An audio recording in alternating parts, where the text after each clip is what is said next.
പൊളിച്ചില്ലേ? ഇന്ന് മുടക്കായിരുന്നു, എല്ലാവർക്കും സ്കൂളിലൊക്കെ മുടക്കായിരുന്നു, നല്ല കിടിലം മഴ ഉണ്ടായിരുന്നു. എല്ലാവരും വീട്ടിൽ തന്നെ ഇരുന്ന് അടിച്ചു പൊളിച്ചെന്ന് വിചാരിക്കണം. അപ്പൊ കിടന്നു ടെൻഷൻ. നീ അർമസിന് ഭയങ്കര ക്ഷീണം.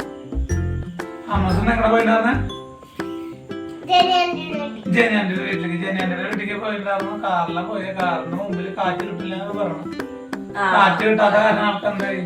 ഛർദിക്കാനുള്ള മൂടായിട്ട് ഇരിക്കുന്നത്. ഒരു ക്ഷീണത്തിലാ. പിന്നെ മഴയത്തൊക്കെ കുറച്ച് കളിച്ചിട്ടുണ്ട്. തലൊക്കെ നനഞ്ഞിട്ടുണ്ടായിരുന്നു. നാളെ പനി വരുമെന്ന് അറിയില്ല.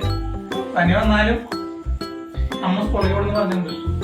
അപ്പൊ എല്ലാവരും ഇന്ന് അടിച്ചു പൊളിച്ചെന്ന് വിചാരിക്കുന്നു. സ്കൂളില് മുടക്ക് ആയിട്ട് എല്ലാവരും മുഖം അടിച്ചു പൊളിച്ചിട്ടുണ്ടാവും. പിന്നെന്താ, ഇന്ന് കർക്കിടകം ഒന്ന് ആരംഭിക്കുകയാണ്.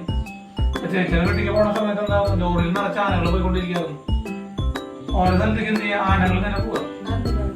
പിന്നെ ആനയോട്ടായിരുന്നു കടക്കനാഥയിൽ നിന്ന് ആനയോട്ടായിരുന്നു. 70 ആനകൾ വന്നിട്ടുണ്ടായിരുന്നു.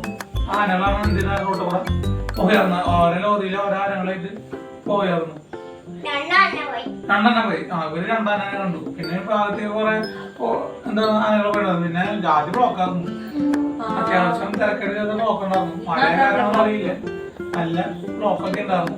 പിന്നെ നമ്മുടെ പോണ വഴിയില് പാടത്തുണ്ട് വെള്ളം കയറിയപ്പോ വണ്ടി വെള്ളത്തോടെയൊക്കെയാണ് കുറച്ചു ദൂരം പോയത്. ഒരു ചെറിയ പോർഷൻ, ഒരു 100 മീറ്റർ. അത്യാവശ്യം വെള്ളമൊക്കെ പോകണ്ടുണ്ട്, നല്ല ഒഴുക്കുണ്ട്. അതിൻ്റെ ഉള്ള കൂടെയാണ് കാറുകളൊക്കെ പോയി. ഞങ്ങളുടെ അടുത്തുള്ളൊരു പാടത്തില് വെള്ളം കയറിയിട്ടു. അപ്പൊ അങ്ങനെ നല്ല മഴ അലക്കുണ്ട്. അലക്കണ മഴ ഭയങ്കര മഴയാണ്. അത്യാവശ്യം മഴയൊക്കെ പെയ്യുന്നുണ്ട്. കാലൊക്കെ ഇറക്കി വയ്ക്കാറുണ്ട്. നല്ലോണം മഴ പെയ്തിട്ടുണ്ട്. നമ്മളവിടെ കുറച്ചേരം പെയ്തു, പിന്നെ പെയ്യില്ലായി, പിന്നെ പെയ്തു. പെയ്യുമ്പോ നല്ലോണം പെയ്യുന്നുണ്ട്. പിന്നെ നിർത്താണ്ട് പെയ്തിട്ടൊന്നുമില്ല, പക്ഷെ പെയ്യുമ്പോ നല്ലോണം പെയ്തിട്ടുണ്ടായിരുന്നു. പിന്നെ എന്താണ്, സ്കൂളില്ലാത്ത കാരണം വീട്ടിലിരുന്ന് അടിച്ചു പൊളിച്ചു. ഒന്നും പഠിച്ചിട്ടൊന്നുമില്ല. പഠിപ്പ് കാര്യങ്ങളൊന്നും നടന്നിട്ടില്ല. ഫുൾ ടൈം TV കാണാറുണ്ട്. പിന്നെ വൈകിട്ടായപ്പോ എന്തായി, ഉച്ച കഴിഞ്ഞപ്പോൾ ഭക്ഷണം കഴിച്ച് കുറച്ച് കഴിയുമ്പോഴേക്കും എന്തായി, ചേച്ചിയുടെ വീട്ടിൽ പോയി.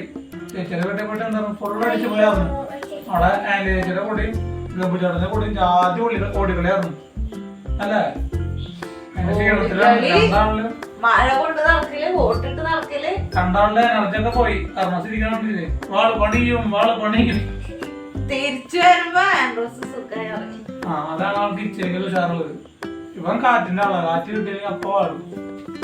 അവള് ചുമട ആള്. അപ്പൊ കാരണം തണുപ്പും പറ്റില്ല. അങ്ങനെ രണ്ട് തരത്തിലാണ്. രണ്ടാളും ഒരുമിച്ച് കൊണ്ട് കുഴപ്പമില്ല. പക്ഷെ എണിച്ചിട്ട് ചിരിച്ചിരിക്കുന്ന വെച്ചിട്ട് ചിരിച്ചിരിക്കുക. വലിയ ആരോഗ്യമൊന്നും ഇല്ല. കണ്ടില്ലേ മുഖത്ത് ഒരു വള്ളി നല്ല ഉഷാറായിട്ട് പോയി വന്നതായിരുന്നു. അവസാന നിമിഷത്താണ് പണി പാളിയത്. അതുവരെ കുഴപ്പമുണ്ടായിരുന്നില്ല. ഇനി അവനെ മുമ്പിൽ ഇരുത്തണില്ലേ, മുമ്പിലാണ് കാറ്റ് കുറവ്. അവന് എല്ലായിടത്തേക്കും പോകുമ്പോ പിന്നിലിരിക്കും,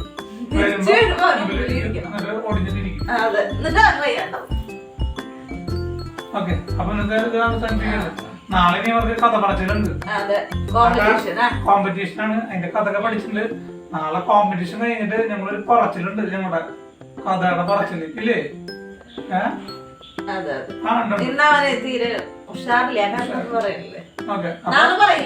നാളെ ഞങ്ങള് കഥയായിട്ട് തിരുമ്പി വരും. അല്ലെ?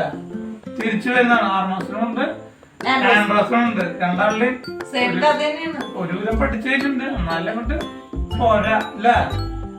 നാളെ ഞങ്ങൾ പറഞ്ഞിട്ട് വരാം. എന്നിട്ട് പറയാം ഫസ്റ്റ് കിട്ടിയ ലാസ്റ്റ് കിട്ടിയെന്ന് അല്ലേ? അപ്പൊ ഇന്നത്തെ നമ്മളത് ഇവിടെ അവസാനിപ്പിക്കുന്നു. ബൈ.